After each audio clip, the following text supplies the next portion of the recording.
for attending the December 3rd, 2025 last meeting of the year.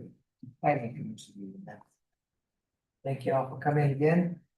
Deborah, will you please take roll? Mark Hare, Here. Lynn Larson is late. Philip Lindholm, Present. Ellen Talbo is excused. Sharon Wallace. Philip Combs is excused, and Robert Estrada. Here.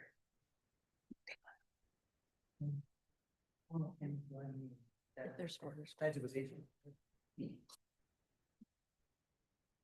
pledge Allegiance to the flag of the United States of America and to the republic which stands one nation under God, indivisible, with liberty and justice for all.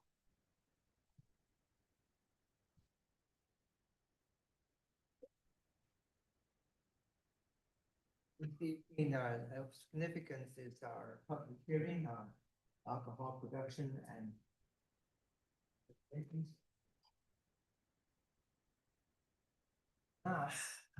somebody online who will speak to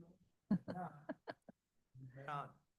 First of all, do we have any change to the agenda No, Mr. Chair. portion of our meeting? We will.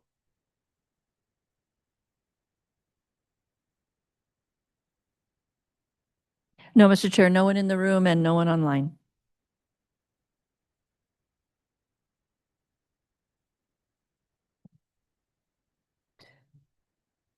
Alcohol production and sales use location. No one online or in the room, but just for the record, Mr. Chair, starting on page 4 of your meeting packet tonight, you'll see the information for tonight's hearing regarding this issue.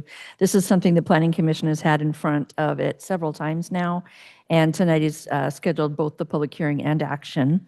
In the packet, you see the draft resolution 2025-06, which includes the same information that was discussed last time. So you'll remember there was a change to where certain types of alcohol production or use or sales uses were allowed. You see this summarized here in red.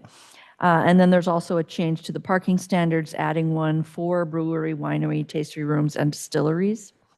And at this point, if there is no questions, because this is unchanged from last time, I will step aside for the public hearing.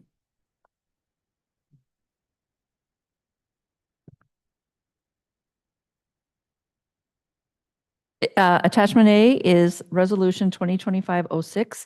So once the Planning Commission hearing is closed and you're ready to take action, if you are, it would be approval of Resolution 2025-06.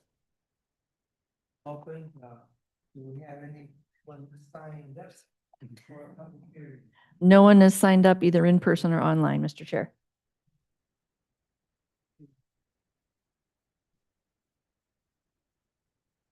What is the commission's desire?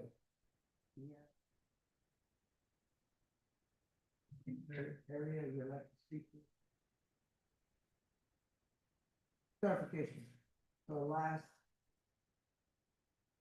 voted, but that was nullified by the fact that it Correct. That was an error on my part. My apologies. Discussion?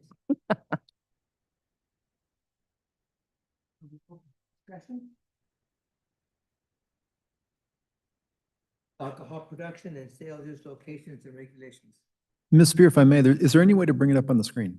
Sure. Yeah.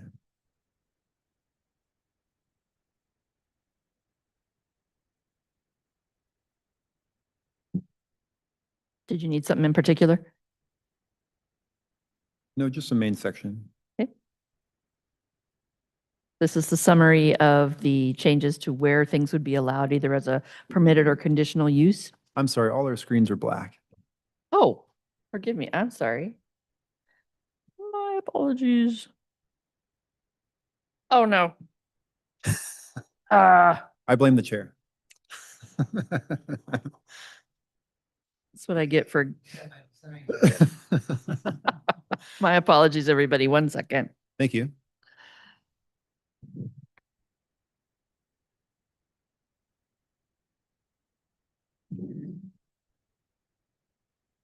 Can't do anything while that thing's moving, so.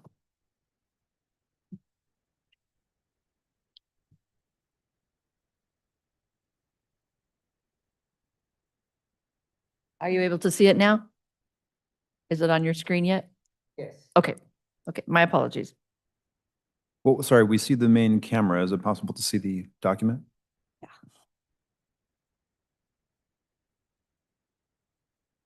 Great, thank you. Oh, did it work for you? For a second, you're teasing. Yeah, yeah. At least no one's here to witness this. Sorry, everybody. All right, let me get this on screen for you all. There we go. Thank you.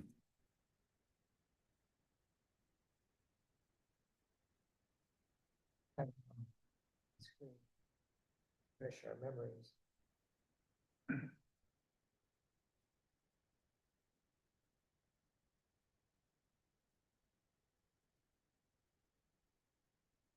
There we are. Do you have any questions?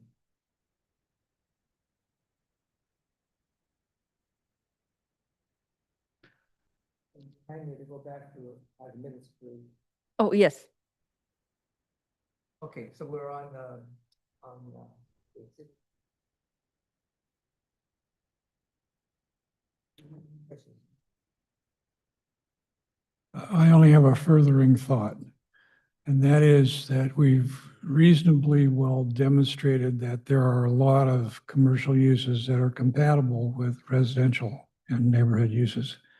And that perhaps deserves further exploration to see how much more vibrant we can make our neighborhoods by allowing other commercial enterprises to be integrated into these neighborhoods. I weren't talking about putting a shopping center in the middle of a residential area, but other home operated or small businesses that would be functional and aid the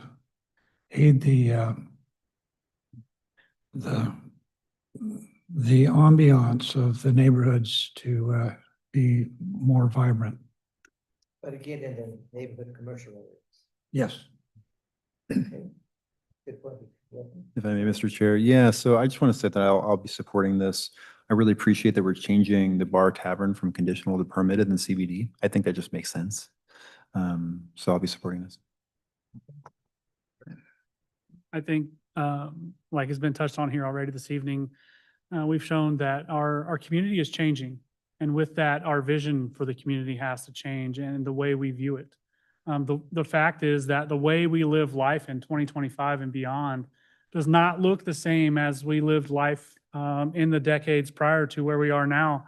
And I think what we're doing is we're engaging in healthy discussion and analysis of the way in which we bring our communities to life and allow them to flourish. And I'm supportive of this change. And to Mr. Larson's point, how we can further the vibrancy of our neighborhoods by bringing these amenities and resources and assets closer to where our families are in a pace of life that gets faster every single day. So where, we don't necessarily have to drive 15 or 20 minutes to get to a thing. That's just not convenient or really what I think most people want. So I'm supportive of this change and hopefully more as we continue to move forward. No, I'm supportive of it. I really think it's important. I was shocked to find that, for example, one of the taverns that I've known of for 50 years, the Ram, is out of business. And it's been out for several months and the family just couldn't make it a go. So I think that we're on the right track where we have to start looking at how do we make our communities more vibrant. And to have a local business like that really wanted to do it we've got to do something. So I think that we're doing that, and I'm very. I too will be voting in favor. I think that brought forth answers to our questions that we had regarding daycare centers.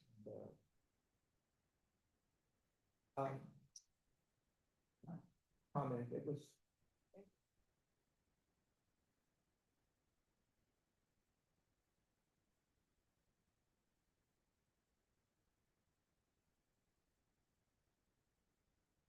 One of our comments when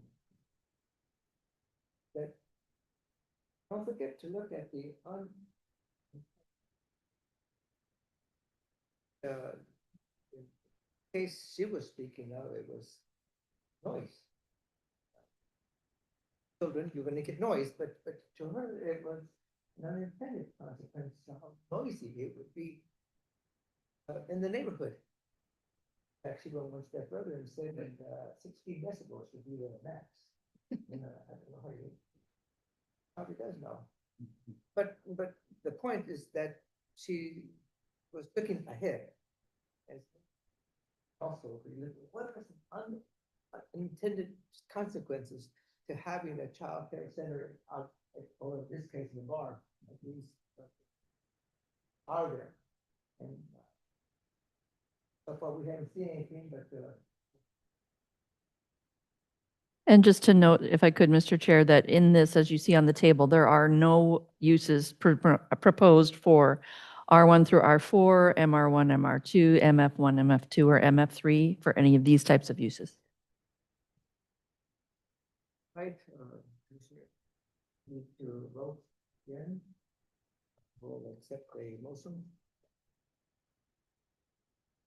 Mr. Spear, can you pull the proposed document up? Sure. Mr. Chair, make a motion to approve resolution 2025-06 as it appears in attachment A. Second? Moved by Mr. Hurst, second Mr. Coleman, that we approve resolution 2025-06 as indicated. All those in favor, please say aye. Aye. Opposed?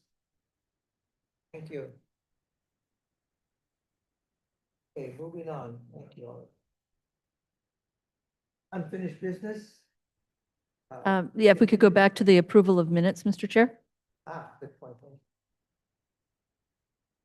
We all had a chance to look at our minutes of November the 19th, 2025. I'll accept the motion. So moved.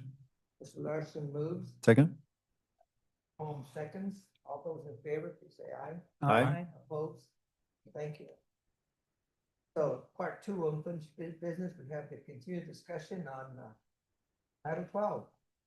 Yes, and just ask, are you ready to have folks move down or you want to keep them here for a moment?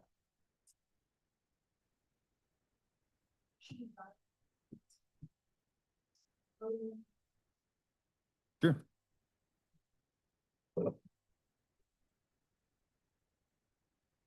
Yeah. And just a reminder for everybody, as you come down here, unlike up there, only 3 of these mics can be hot at the same time.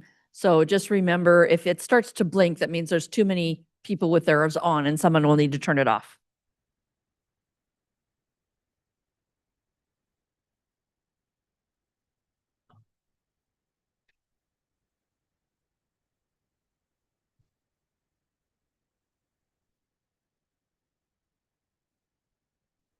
And they come on when you're ready.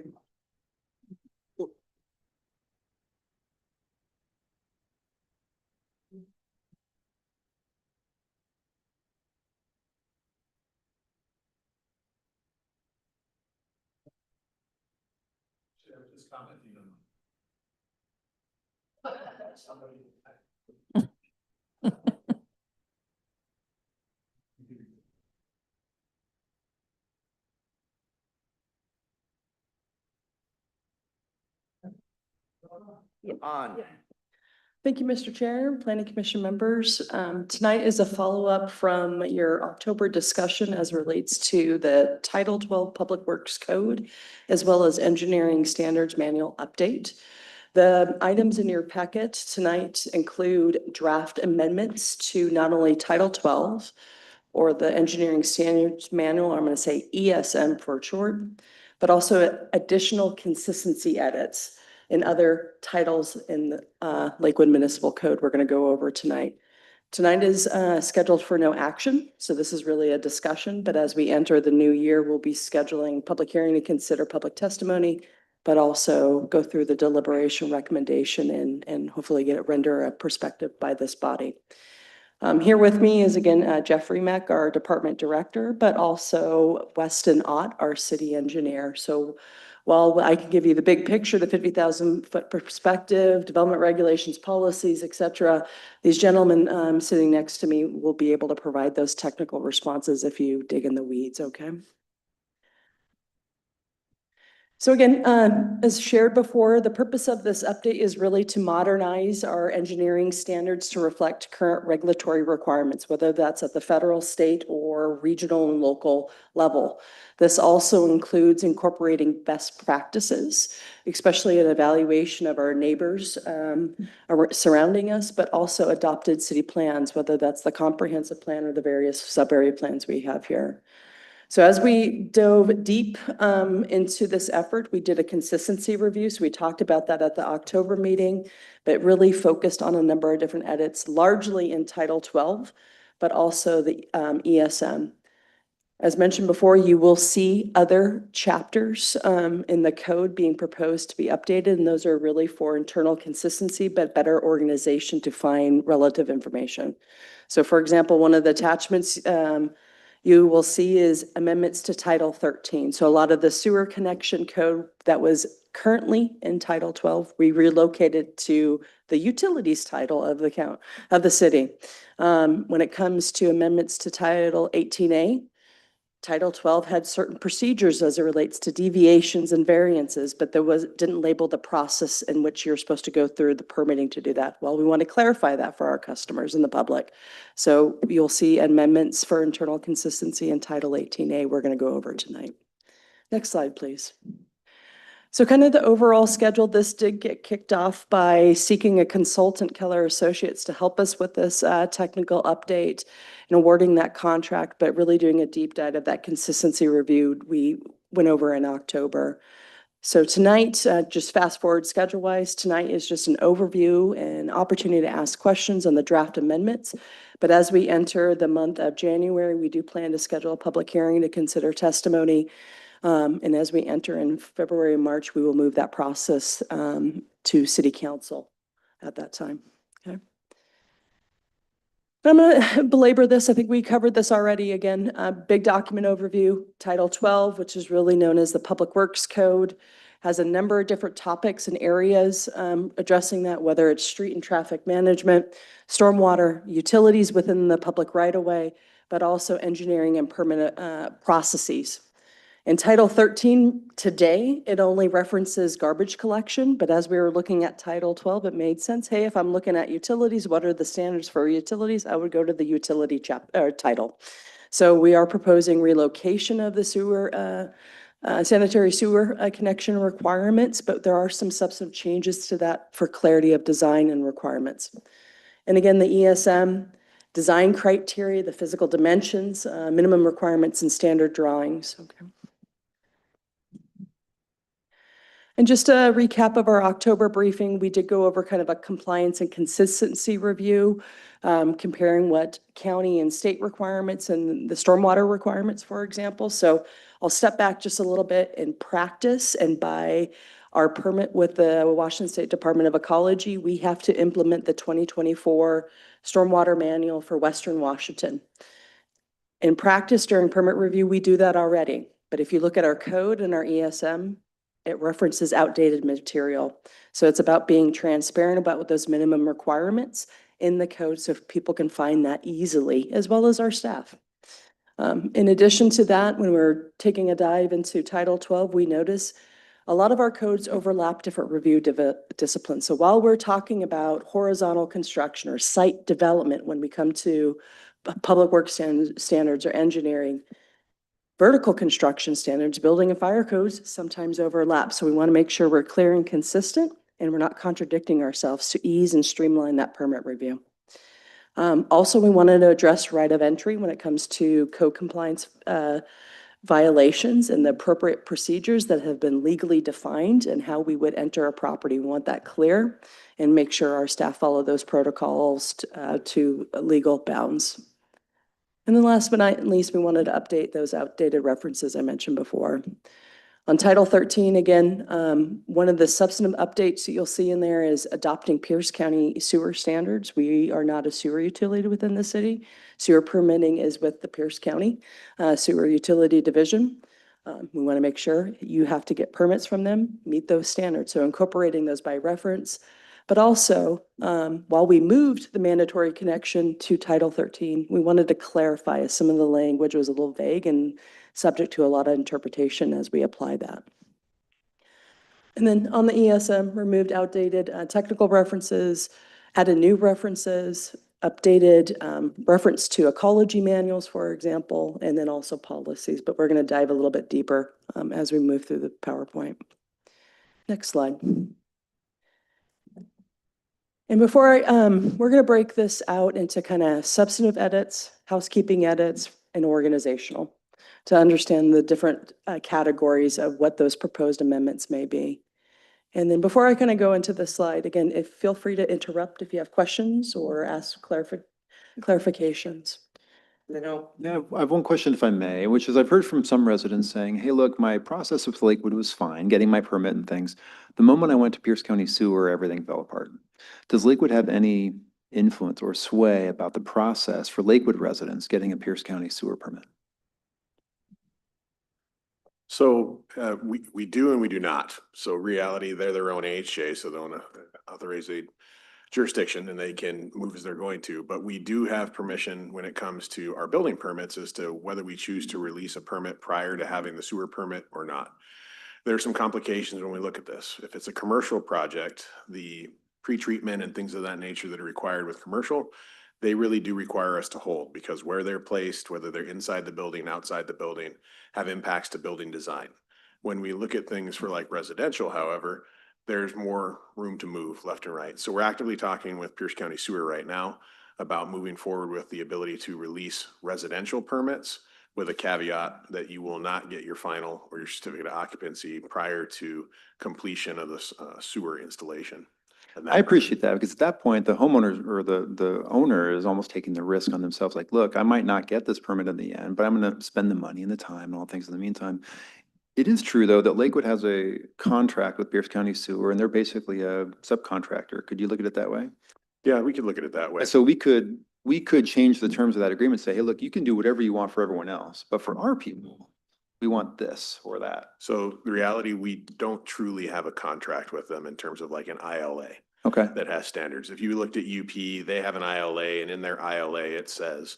I'm sorry, educate me. What's an ILA? Interlocal agreement. Oh, okay. So the interlocal agreement for review states that University Place will not release any building permits prior to the septic or sewer permit being released.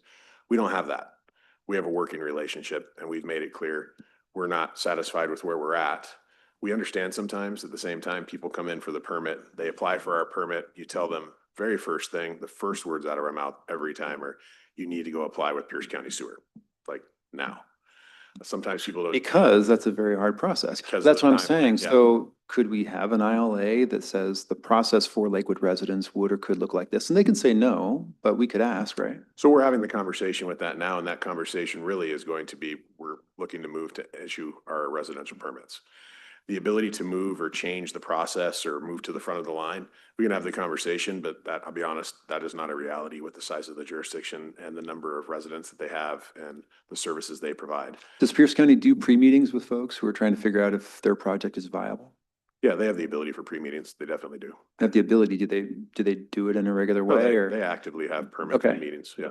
Okay, and does one pay a certain fee for that meeting? I don't know what the cost of that is. Angie, what? I don't know the cost off the top of my head because they just updated their permit fees. But they do have pre-application conferences, but also customer meetings regularly with folks. And it often crosses well beyond the sewer permit, but any other additional permits they may need. I'm a huge fan of those pre-meetings. Let's get everyone at the table, figure out if this is going to work before we all spend our time on it. Anyway, thank you.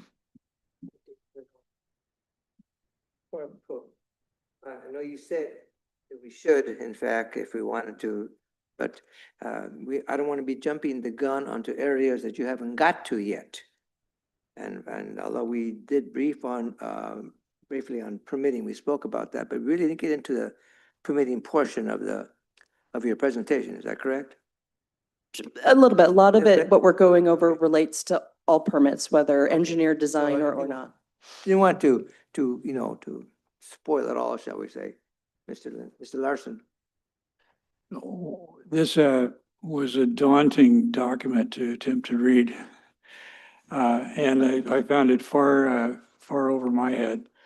But it comes down to, does it work or not?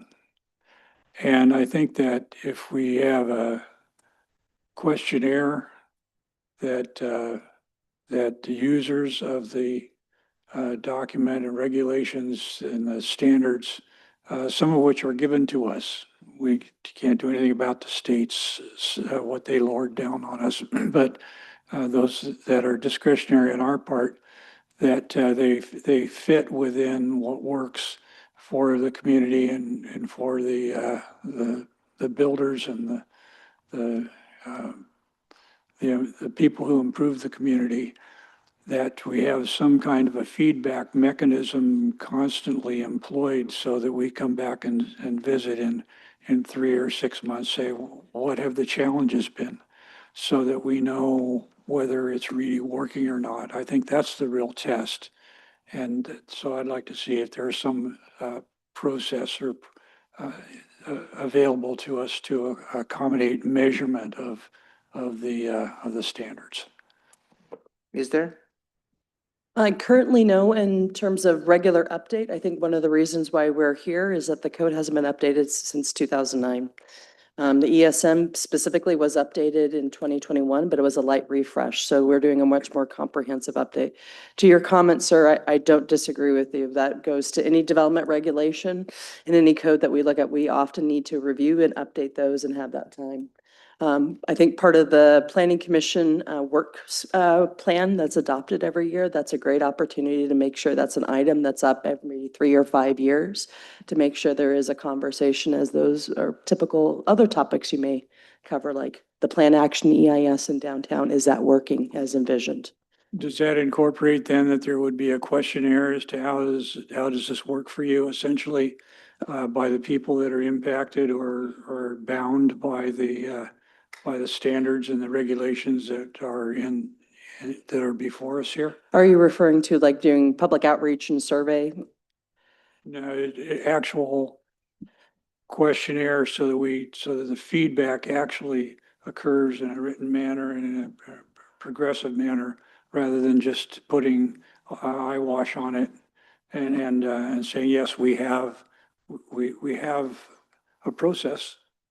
But is it really something that gives teeth to the real function of the standards?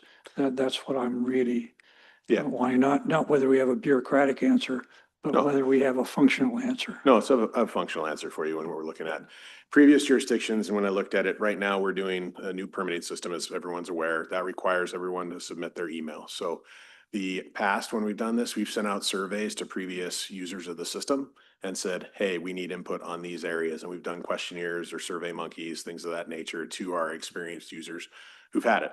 It's far better than just randomly sending it, because it's going to their email and we know they're experienced users as to where they're at.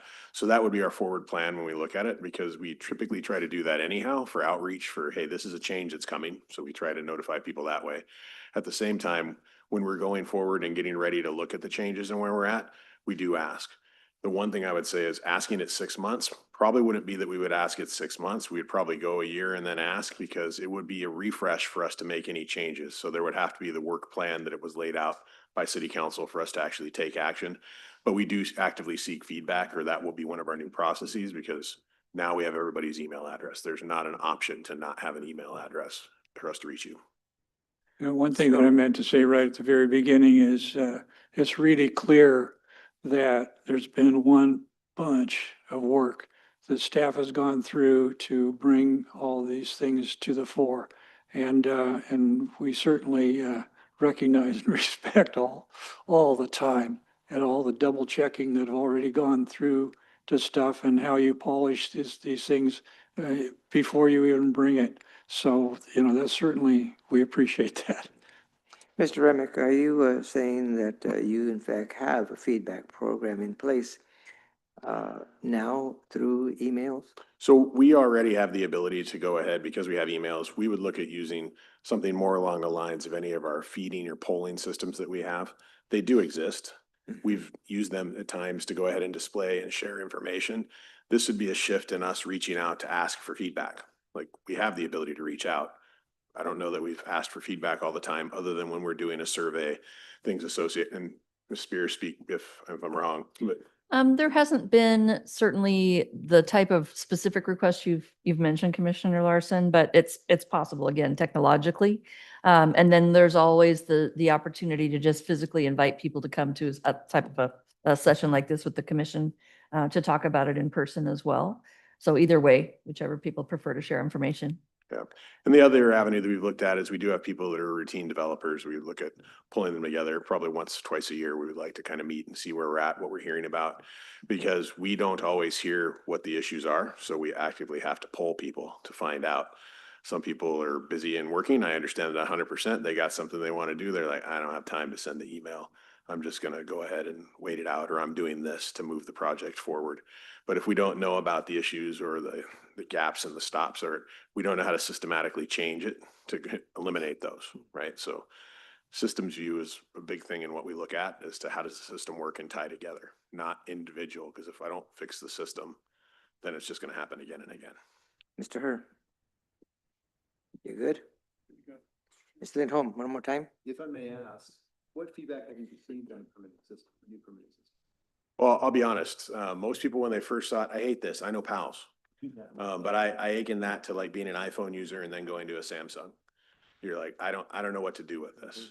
But once you've used it, people have actually become more entertained with it as to what they're looking at, because it's kind of one-stop shop and where they're at. The complaint we've gotten actually is like, this thing gives me too much communication.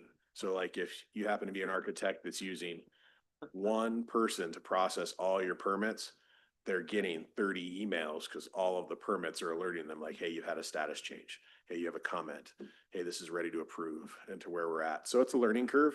I fully expected there to be people that did not like it, but people are starting to come around now, as this is more kind of going from like MS-DOS to Windows, where you can just scroll and click and use drop downs to see where you're at. MS-DOS is way before our time. Mr. Herr? Yeah, Mr. Larson, if you could turn your mic off, others then can turn theirs on. Can you turn your mic off? Sir, can you turn your mic off? Are you able to, right there? Yeah, great.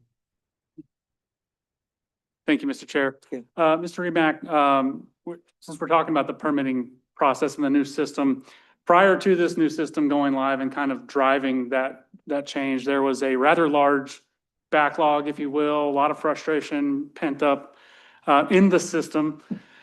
Where we are today, how would you grade this, the current status of operations with regard to permits and processing? And have we been able to chew through that backlog? Is there still a backlog present? And if so, what additional hurdles are in front of us to clear that out? So Ms. Silva, speak in and jump in at any time if I misspeak. Ms. Silva regularly watches the queue every day. So when we look at it, the queue is actually coming down rather quickly. We've actually gone ahead and we use Power BI to infiltrate and pull out the information and stack it in an accurate queue for each division as to what they're doing. So if you're a fire reviewer, you go to the page, you click it, you change it, and it shows you in a smart queue exactly what it is. It's not first in, first out. It actually goes through some hierarchy as to what it's looking at. Are you a second review coming in? You have 14 days for that. Okay, well, you're higher in the queue than someone that has a total of 30 days for their first review to get looked at. So that's been helpful. In looking at permits and when it comes through, we still have migrated permits that we're looking at. I'll be honest though, that's not 100% us in what we're looking at.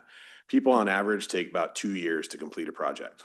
That's from like they submit, they go through the queue, they get issued, and then they still exist because they're building for an additional year, year and a half. It really depends. You know, if it's an owner builder, then yeah, 2-3 years sometimes in what you look at.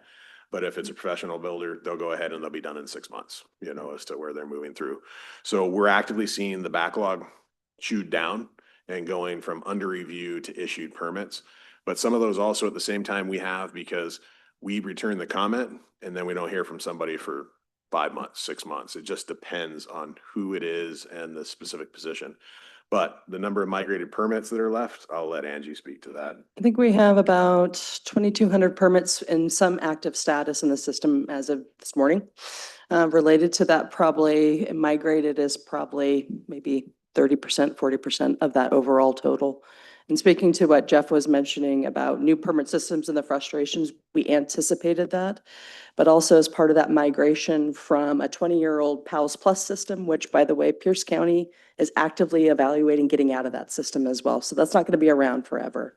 But we had 5 months to stand up a completely new, brand new permit system, build it out. And that was driven by a grant deadline. That was not our self-inflicted deadline. That was a grant deadline. For a jurisdiction of this size, it takes about 12 to 18 months to do that right. So the spike that we saw in frustrations or what you heard in the community were probably around July and August. Sadly, to be expected because we still needed time to build out a lot of things. We were able to work out those bugs and kinks as the months have proved on. Going back to the backlog, because we were able to move into a new permit system that has better performance and monitor tracking as well as deadlines to meet those new state mandated deadlines that we've talked about in code amendments in the past, we're able to track that. So unfortunately, I darken people's doors when I see a deadline missed. And that whether that's our building reviewer, our planning reviewer, our engineering group, but also our external parties that are incorporated into the system, West Pierce Fire and Rescue and the Water District as well. So we have a far better ability to track and monitor performance than we had in the previous system.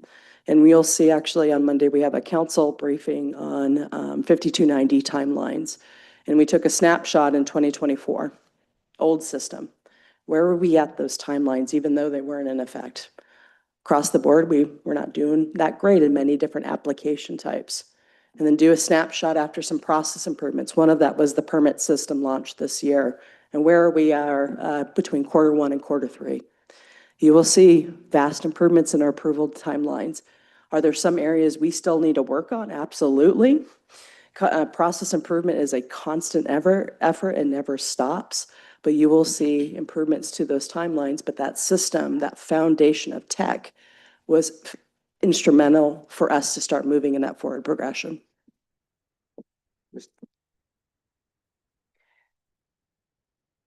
Please continue. You've provided this for us. We'd like to see it. No, fair enough. And I will be remiss because the PowerPoint is on the big screen behind you. So if you don't want to stare at me jabbering on, there is a slide deck that is far more visually appealing than looking at me. But it just wrap up this one again.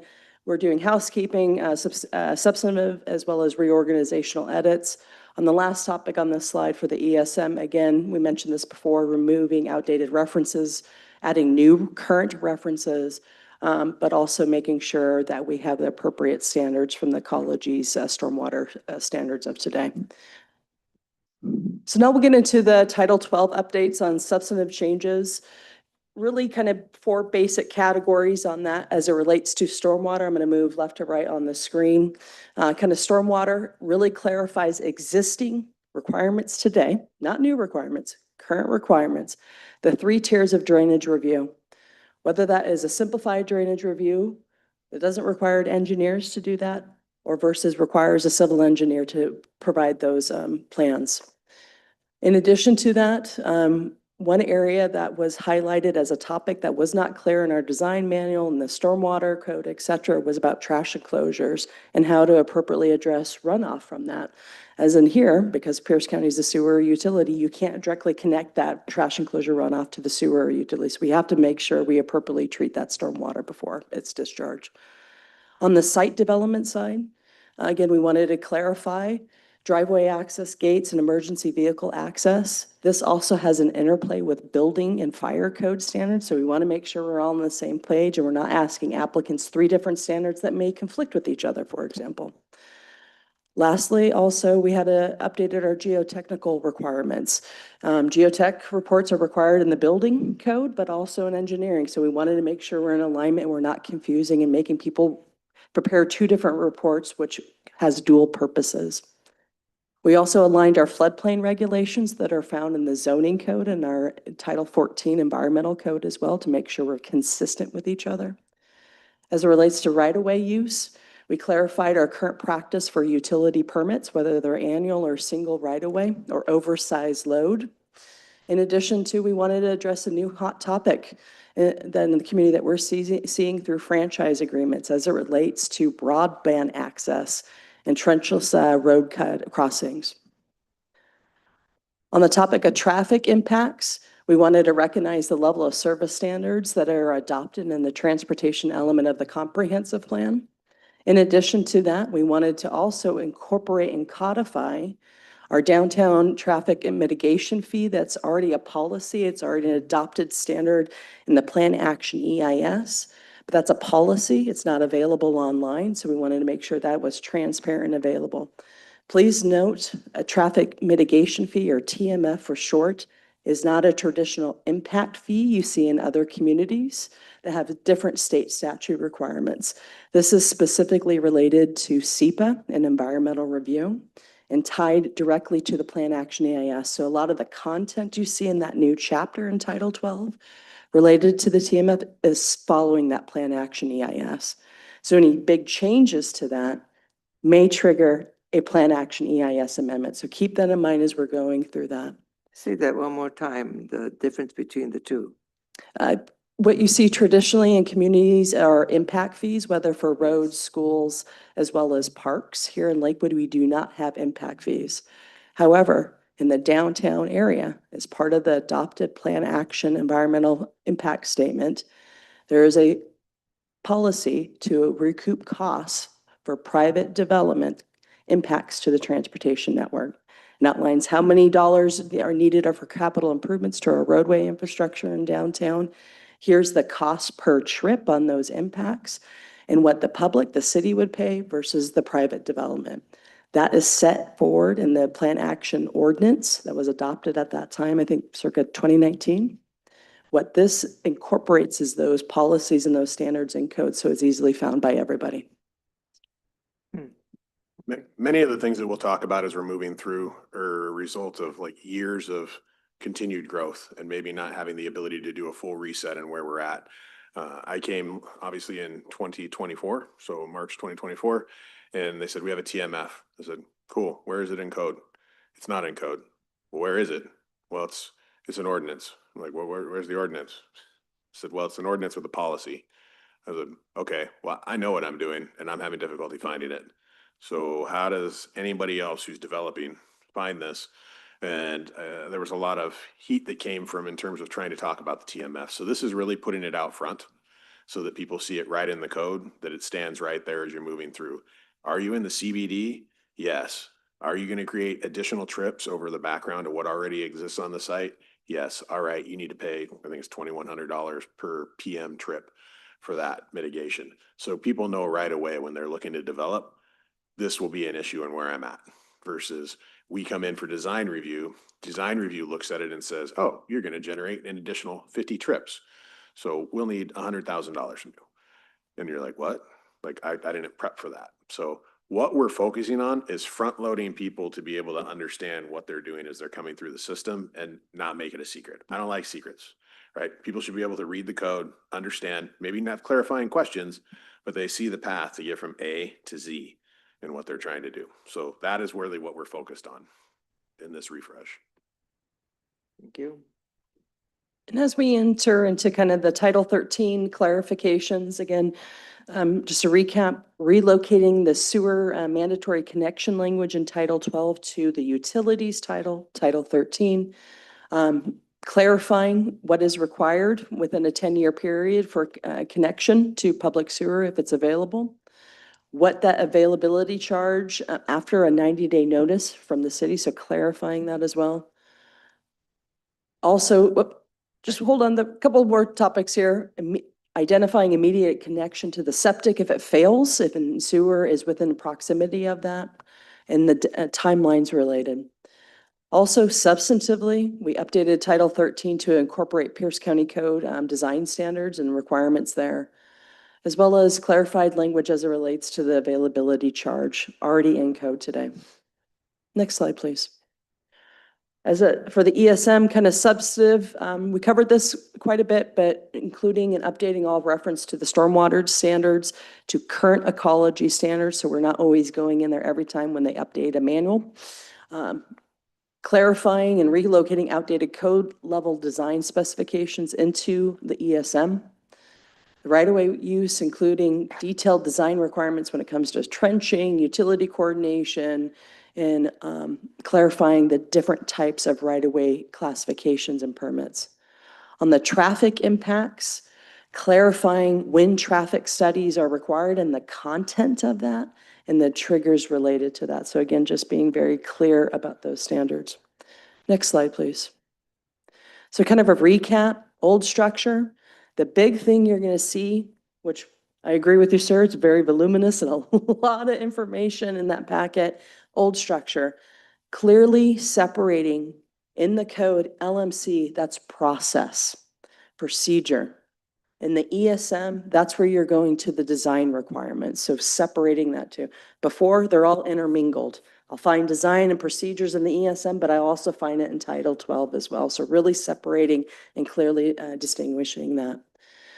In the old structure, again, removing conflicting and inconsistent references, removing outdated and legacy technical details, and then kind of when we reference outside manuals from the state or the federal government, for example, we don't say this specific date of the manual, whatever is current at that time. So we remain current and we don't have to come back here all the time to make a line of, oh, we updated a manual. It's the 2026 version now. So next slide, please.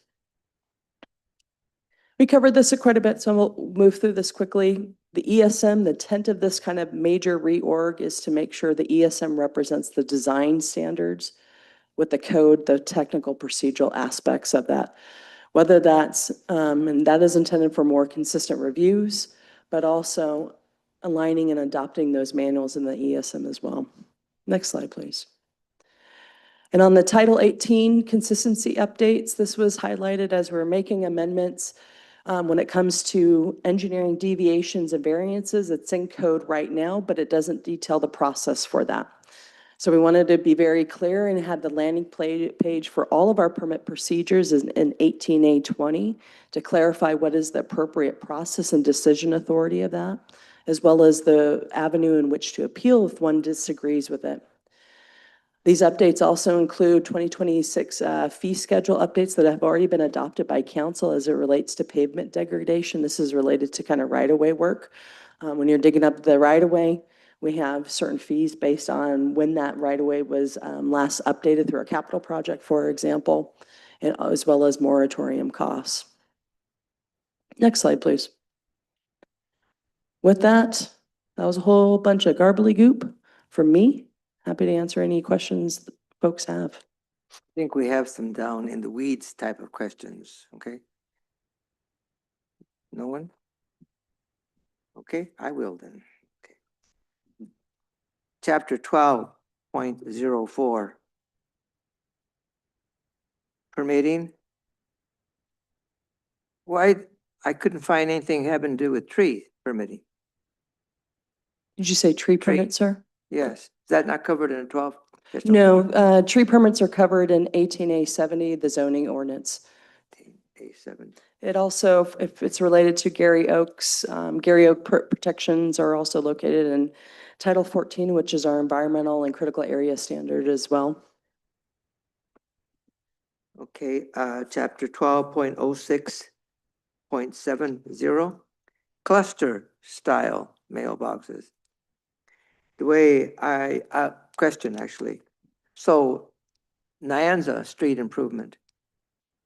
According to this, they will now go to cluster. Is that correct? Correct. So, and then they have to pay for the cluster and for the upkeep. What if I don't want it? So the difficulty when you look at it and what's asked for by the post office as well as traffic moving up and down the road is for the cluster mailbox, specifically when you're looking at a large separation. What we've looked to do and everywhere we can is to actually put the pull out, which you've seen in the code. So Nyanza will have the pull out for people to go ahead and pull up and go out and get their mail as to where they're at. The idea is that it limits the impacts to the right of way as well as the ability to design and where we're at. The not use of a cluster mailbox along Nyanza would mean that everybody, their number one would either have to be a postal carrier who's walking because we're putting in frontage improvements, or there would have to be mailboxes at the front edge of the right of way behind the curb everywhere for every home as we move through. It's not practical in the design, and it's been a design change and push that from the post office for quite a long time. And this section actually, when we're looking at it, to be clear, is already in code. This is a movement in where it is to be more sequential in the order when people are moving through to better see it. Because it used to be at the very end, and I think it was actually in the ESM, if I remember right. I'm sorry, I only got to page 207 of the 348 Not pages. at And I didn't get to I think it's on ESM or 328. No. Next time I'll do my homework again, okay? Let's see, another question. So on the flow charts you had on page 156, I kind of like them. I thought it flows easy, people can see what's happening, but I didn't see you put that anyplace else. Those flow charts specifically are related to new and redevelopment as it relates to stormwater and whether it triggers certain requirements.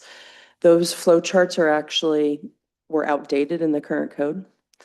What we reference is the figure numbers in the ecology manual that appropriately do. So they do have those flow charts. It's just redirecting you to the ecology manual.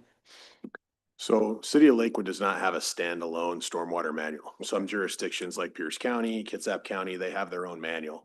So they reference back to the DOE manual, like for a few items, you'll go into it.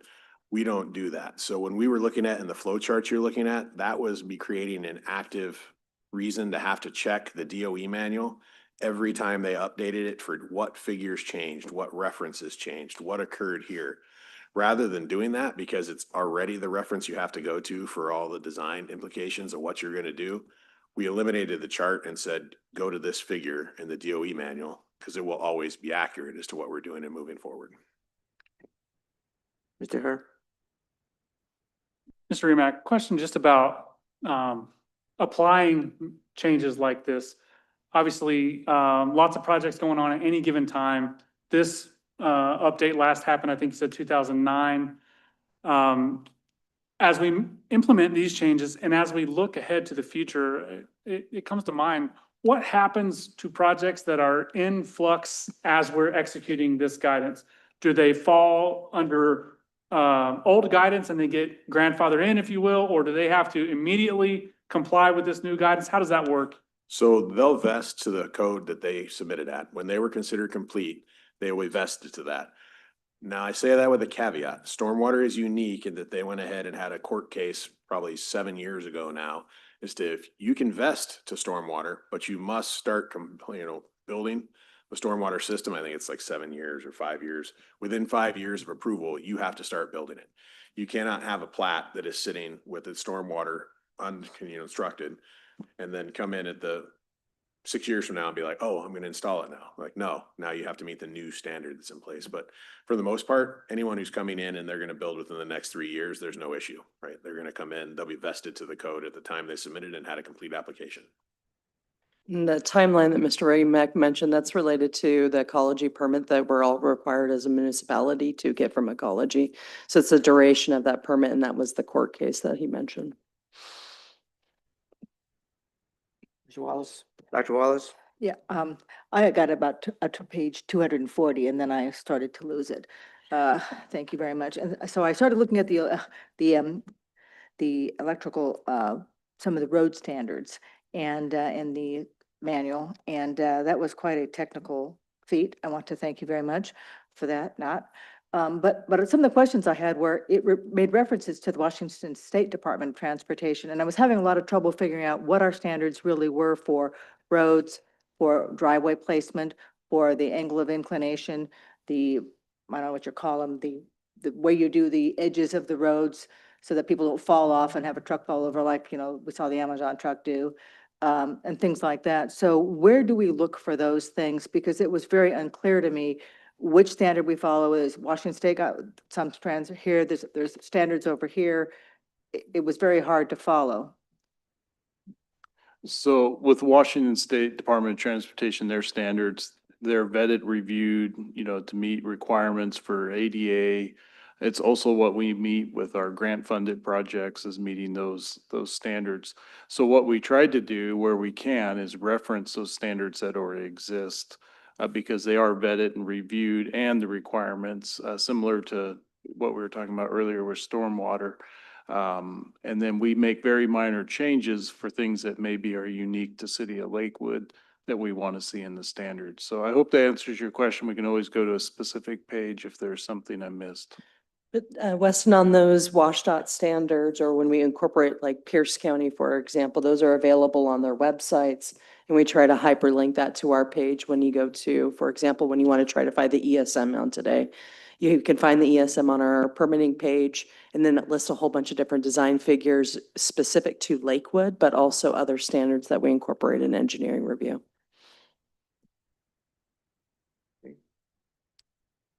Another weed question. Vacations? Specifically, I think it's called Hilltop, right off in Nyanza. Runs all the way down to the lake, Gravelly Lake. But it doesn't go all the way down the lake because it's a tree, X number of feet from the lake. First of all, is that road public road, private road? Might have to look at Weston over there. So were you mentioning Hilltop Lane or? Yes. Yes, Hilltop Lane, if I understand correctly, does go all the way to the lake, but I would have to research that further. No, Because it doesn't. There's a big tree in the way and you can't. oh, I see what you're saying. The road itself, not the right of way, the road itself is what you're saying. It does end there roughly at the entrance to the Kaufman property. Right. So that's city property, so we could in fact take the tree down, could we? It's unopened right away is what it would be called. So there's right away that is throughout the city. We know about the street ends. That's been recently a topic of conversation. I think everyone's aware of that. But there are other portions of right away that remain unopened. By that meaning, no one's come in and improved the right away for use. So that's what you're looking at is an unopened piece of right away. You could potentially look at the removal of that, but we typically would not go in and remove a tree unless there's a cause or a reason for that, whether that be public access. It could potentially be public access, but at the same time, the one thing that I'll speak to the street ends really quick, and really is not the purpose for tonight, because we'll get into that deeper later, another council meeting. But when we look at those, there are a lot of feasibility options that go into that. So yes, you may be on Hilltop, but how high is the water? How dangerous is it to get a person down to there? What are we looking at? What are there for encroachments? Can ADA approach this? There's about 9 different criteria we look at when we're looking at these for how we move forward and what we're doing with that. So we're actively looking at the street ends like that, which ones we can open. There are 4 that we're looking at to go ahead and move forward in a pilot program that was directed by the council that will come up in January to speak to. But actively looking at it and saying, yeah, we can cut down the tree and do something. The city wouldn't take an action like that without having a reasoned thought behind it and how we were going to move forward. Because one of the big things we will always look at is a survey to understand where the left and right limits are in terms of the right of way. We cannot go in and take action without knowing what is actually ours. So we generally know where all the street ends are, but those are items that need to be surveyed before we take action. And just from environmental lens, when it comes to those street ends, removing the tree would still, because they're abutting that lake, that triggers shoreline environmental rules. And when you remove native vegetation, including trees like that provide canopy as well as reduced temperature in the water, there's a lot of mitigation and restoration triggers that come along with as a requirement of the Shoreline Management Act in the state of Washington. So to keep that in mind, it's just not a simple tree removal. Yeah, and the other thing when we're looking at it, I believe we already kind of know, we're looking for 40% and we're starting right now into the urban forestry program and what we are. So the removal of any trees from its own right of way would really need to be tied to a purpose that really serves the community and what we look at. Canopy versus public access. Yes, yeah, exactly. Yeah, okay, tricky. One more question. So still vacations. When we vacate a street, and it becomes the property of the adjacent owners. Like right here off of Pacific Highway, we did that with the hotels. Right next to the hotel. Yeah, okay. So how is the value of a street determined? Who determines that? Certified appraiser. Appraiser can value streets? Yep. Did not know that, sorry. Two things I learned, oh my gosh. Well, okay, that was me learning tonight. Anybody have any other questions for the, I had a question about the street ends. Dr. Wallace? Yeah, one of the complaints that I have heard from people is that the street ends served as a point of access from one large area of where homes were to another large area of homes, and frequently they were connections. And they allowed people to walk in safety without being onto the road. In some of the places, they've gotten rid of those street ends, which means that now there is no way to connect between neighborhoods. And so you have to walk all the way out, for example, from Interlochen, you have to walk all the way out to Washington, you have to go all the way down that way. It used to be you could cut across in two different places and go end up on, I think it was 89th Street. And now you can't, and so you have to walk all the way around, and there are not sidewalks all the way around, there's few.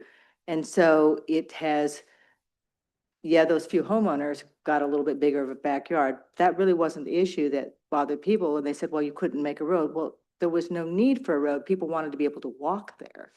And so I think that's been missed with that, trying to separate out the neighborhoods when the neighborhoods don't really want that. They want to be able to walk from one neighborhood to visit their neighbor in the next neighborhood. And those street ends serve that purpose, and they've been eliminated in many areas. And two in particular I can think of, and that's been a big complaint. So is there any way to reverse that process, or to allow some way to have people where they can walk between neighborhoods? It's a much healthier alternative, and people want it. There's not a way to reverse that, no. That property, when the street ends were vacated, was purchased and is now the lawful property of the person who purchased it. How about ameliorating it so we have access at other places so that people could do that? I mean, it doesn't seem like that's trying to make our neighborhoods walkable is not and it doesn't seem to be a priority. So there's multiple levels to this, and I'll kind of walk through it as to Sure. what we're looking at. So one thing that we look at is anything that the city goes ahead and creates that is for pedestrian access needs to meet ADA requirements, or must have an ADA pedestrian access route. So it's pretty routine for jurisdictions not to maintain non-motorized trails that are not ADA centric. That's why we look at roads and why we provide them along road frontage, because they're avenues of conveyance that already exist. So we improve those so that people can get from point A to point B. There are areas in more rural areas where they have natural paths. So they'll go ahead and say it's a nature path and we record it. But I've not seen any yet where they retained the right of way solely for the purpose of a walking path and what we're looking at. It's not, I understand what we're looking at, but the liability that comes with creating something like that, that doesn't meet the ADA standard in the more litigious world in which we exist, jurisdictions really aren't doing that anymore because of the liability that's existing with it. Also, when we look at it, I understand the intent and what people want to do in walking between it. But many a times when that right of way was designated, it was designated to become the street as we laid out and developed the town. So it's kind of a matter of what it was originally designed for, and is the city going to go ahead and create a road? It was never really dedicated with, this will be the walking path from this trail to here. They exist left to right. I grew up with them as well, where I grew up in a rural area. Roads weren't completed, areas were vacated and sold and what we looked at. But we don't look at that as, when we're at it, will we develop a road or will we go ahead and put in ADA accessible design through it, is what we look at when we're there. And just to clarify, from a right-of-way perspective, because right-of-way is intent by state statute is for transportation purpose, that needs to meet that. However, if you look at other communities that have interurban trails that don't meet ADA standards, those are often found in parks properties or easements rights that they have acquired by adjacent property owners. So the Berkman Trail is one of those. Some of those also follow along old rail lines, but that transfer of the rail right away went into a separate ownership to address a lot of the legalities that Jeff was mentioning. So it's about the legal structure that you apply that, but also the different design standards and where that it's appropriate to do that through parks planning, for example. Mr. Larson? I'm troubled by the answer that the integration of neighborhoods by natural walking paths cannot happen. That seems wrong. And it seems to me as though we've got a preponderance of regulations, a lot of them given to us by others. ADA is a good example, that are in the way of practical homespun neighborhood community building decisions. And that is troubling with your answer, which I understand from an engineering standpoint, from a regulation standpoint. Everybody puts these things against each other, and you come up with plans. But and that's one of the reasons I asked for the idea of having a questionnaire. What's wrong? What are we finding that we need to correct about these factors as part of the process here? Because there's a legitimate conflict between growth and peaceful neighborhood development and evolution by the regulations that we're lording upon the process. And it's not all correct. It's not all right. And there should be a way to be able to make these things really, really work. Thank I you. understand 100% the sentiment and where you're coming from. I'll be honest, as a employee for the city, the goal when we look at it is what is for the entitlement that we're required to do to protect both the city and the community as to what we're looking at and how we move forward. There are many things that have come in over the number of years that have come upon us, right? ADA was not something 10 years ago when I was in the field. It was nowhere near as prevalent as it is now. The reality, though, is in order to protect both the citizen and the city as to what we're looking at, we have to comply with regulations that come in that do not have movement on it. It's not a decision that the city can make with many things that we look at to say, we're not going to look or do that. It's not the answer you want to hear. I understand that 100%. It's been 15 years and it is not the answer that anyone has ever wanted to hear. But the reality of what we're looking at is a balance between the two to try and give as much as we can and stay within the confines of the code to not violate it and be fined or looked at. And there are other people on the other end of the spectrum. I just wish to be clear that like immediately, if you do not do that, they come in on the other end, like you're in violation of growth management because you didn't do this. And this should have been a requirement. It is I feel like I walk Occam's razor every day. As I come in, like, I know I want to help you be successful and do this. This is the confines of what I can do maximum left and right. Let's work within that. And that, I'm not trying to be discount or say where we're at. I have to operate within certain confines and I try to wiggle that where I can and stretch that where I can, but there are limits. And there's, as you said, a balance that has to occur in all these things. But the rebel in me wants to say, what happens if we don't go by the rules? What happens if we do create variations on the theme for the community's benefit? Does our funding get clipped? Do we not get the next round of approvals from those granting the funding? Does that really matter? And has the thinking gone that way? And I don't expect an answer necessarily, but it's just it seems to me that there should be a way to have balance in that aspect as well. Thank you for those thoughts. Dr. I just had to Wallace? pile on with that because I actually did a lot of work looking at what you could do that was ADA compliant in some of these areas. And I looked at places across the country to compare what they did. And I think that there are ways to do it. We just need to be creative and a little bit outside the box.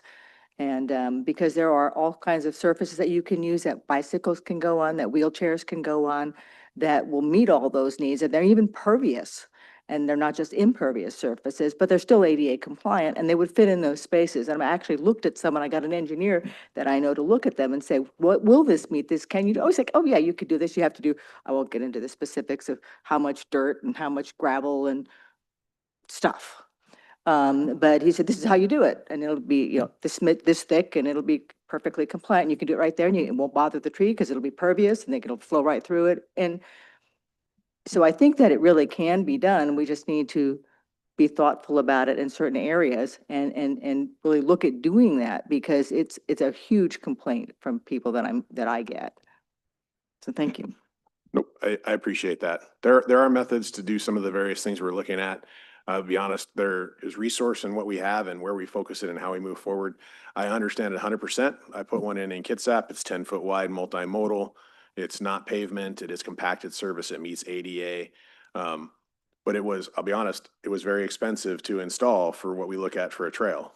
And it was about a $28 million project we were looking at, and the redesign ate up over 17 million of it to try and get in and meet those as to where we were at. So there's competing needs, like we state. We try to balance those. I know it's not always the popular answer, but the reality is when we look at these, we're usually making decisions or what is going to benefit the majority of the personnel in the city, the people who live in the city. So we have to make those decisions that way. But I don't disagree that there are options that can exist to do those. And I go back, again, we're talking about specific of the allowance within public right of way, that boundary. But again, transferring that over to different methods of ownership, for example, a parks property and doing those different variety of different design trails. There are paths forward. We see communities do it. You just got to get really, really creative in how you do it.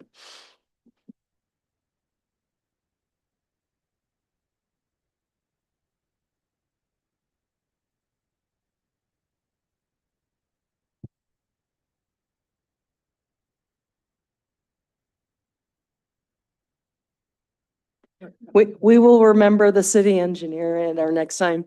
And just thank you, everyone, for diving into the technical requirements. We will be scheduling a public hearing in mid-January as we return in the new year. So look forward to the feedback from the community and how to make this a much more robust draft document. If there is additional feedback as we go into the public hearing, please do bring that forward at the Yeah, same time so that absolutely. we can hear that. It is a daunting document. It is engineer focused and what you look at. I'll be honest, I had to review it twice. I was like, I'm only going to be able to do a quarter of this a day. This is not going to be the whole thing in a day. So thank you for your time.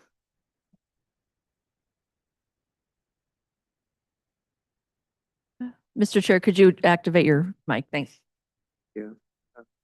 So, next on the agenda is new business. We have none according to this. Correct. And our next steps, Next steps, this was the last meeting for 2025, first of all, so thank you all for your service this year. There are no term-limited people at the end of this year from the Planning Commission. However, as you all are aware, I think Mr. Lindholm and Ms. Talbot will be moving over to City Council. The mayor is undergoing the process to identify, interview, and appoint 2 new Planning Commission members.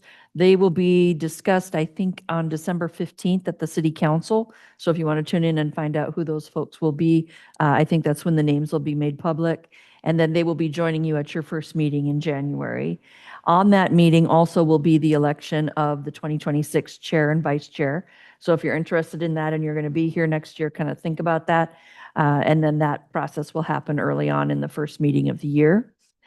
We don't have Councilmember Boki here tonight, but just continuing on with some of the conversation from Monday night, council will be in session 2 more times this year.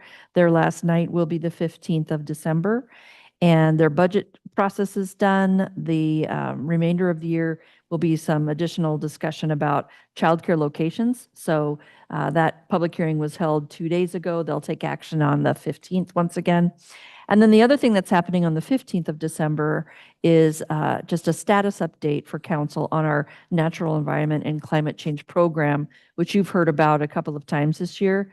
We'll be providing them with an update of where we're at with the creation of a climate advisory team, getting their feedback and direction on how to identify the correct people to be on that.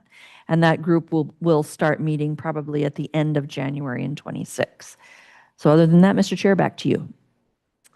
well, Lindholm is leaving us, and we thank you very much for your time here, although very short, but still, you're moving on to, and don't forget where you came from. Okay, and that was the Planning Commission. Okay. And of course, Mr. Elbow also. Elbow.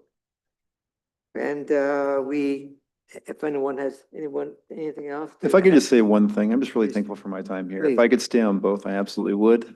I learned something from all of you, and especially Ms. Spear every time I come in this these chambers. So thank you. Okay, thank you. All right, ladies and gentlemen,